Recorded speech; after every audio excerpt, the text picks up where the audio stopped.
okay, Ian, what can you tell me about the Jets quarterback situation? And I know Mike White, and I'm not talking about injuries. I'm just talking about the way that they're evaluating Zach Wilson, the offense that's being run, the locker room when he's in there, and the body language on the field when he's throwing to them, and Mike White having the exact opposite feeling to it, and what this means for the short term in the future. Like, open your reporter notebook on the quarterback situation best that you can for me, for the Jets, please. Look, guys like Mike White, I mean, that's, you hit on it. It's pretty clear. When he play, I mean, he's a guy who kind of gives people a lift. Now, does it matter on the football field? I would argue it does. If you like the guy who's throwing to you, does it help you finish one more route a game? Like, I don't know how it manifests itself on the field, but it's not nothing. Guys like Mike White. Now, Mike White is not as talented, quote unquote, as Zach Wilson. Zach Wilson can make a lot of throws, and he was not bad last week.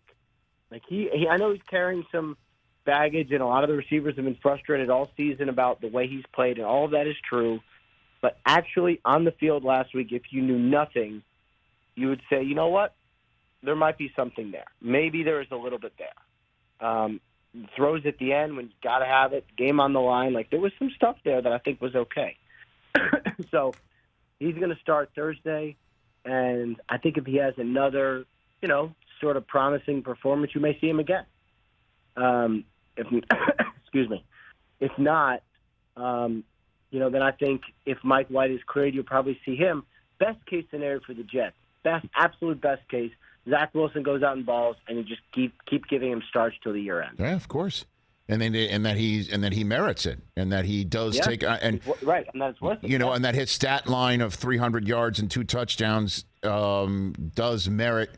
Does yield a win, and also a sense that he has grasped whatever the reset required him to grasp, and that maybe the coaching staff is willing to let him out of the pocket instead of just saying stand in there and become more of a quarterback. It just seems like it just seems to be off. It really does, and that's why I'm wondering, because the next up for them is they got to go to see. I mean, this is.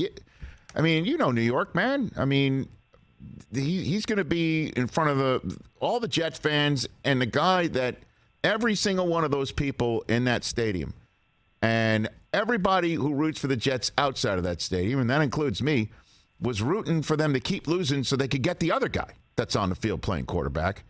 And that guy is now ascending, and if he comes in and does what he's been doing to a Jets defense that has been the team's saving grace, then they're gonna let it all out on Zach. That's gonna happen tomorrow night, potentially. Ian. Yeah, and one of the weird things in our world, and I wish it wasn't the case, but I made my peace with it a long time ago, is there is a increased importance to these standalone national games.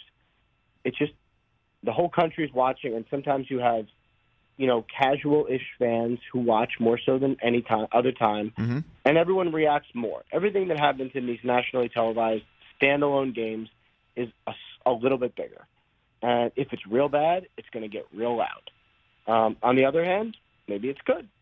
But I will tell you this, like, the way, this was like a really feel-good Jets season, and I think this draft class is going to be real.